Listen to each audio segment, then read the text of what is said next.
Hello guys, sa nagtanong no, ang sabi niya sa akin ay napanood niya kasi yung ginawa kong content no. So siya daw ay going to 1 year na wala pang sinasahod no.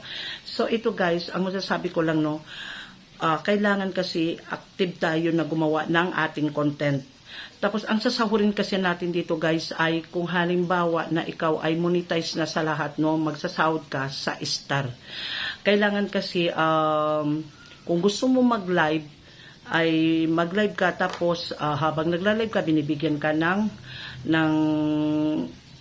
star, no? So, yung mga ginagawa mo na content, tapos kung nagustuhan ng iyong audience, ay bibigyan ka ng star. So, yun ay kailangan maipon-ipon mo. So, pag naipon-ipon mo yan, pag malaki, sasahurin mo yung star.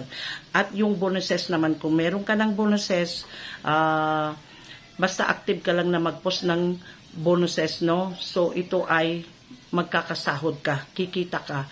At active ka at pag may lumalabas sa iyong content na ads, no? Yan ay kikita ka rin.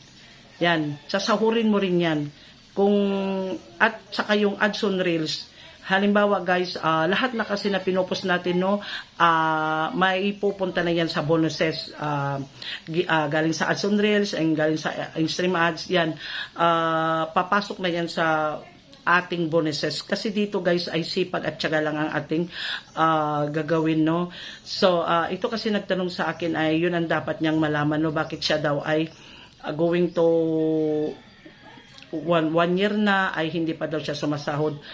Kailangan kasi guys, pag halimbawa na hindi kayo sasahod dito kung hindi nyo pa na-update ang inyong payout account. Kung na-update nyo na yung payout account ninyo at tama na sa pag-update nyo, meron ng mga TIN number, ganyan, yung naiipon na yan na mga kita nyo sa bonuses or sa star, sa ads, lahat-lahat na yan, no?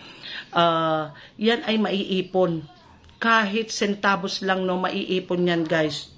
Magkakasahod kayo basta ang iyong payout ay na-up na ano nyo na set up nyo na. Pero kung hindi nyo pa na-set up, hindi kayo talaga magkakasahod, no?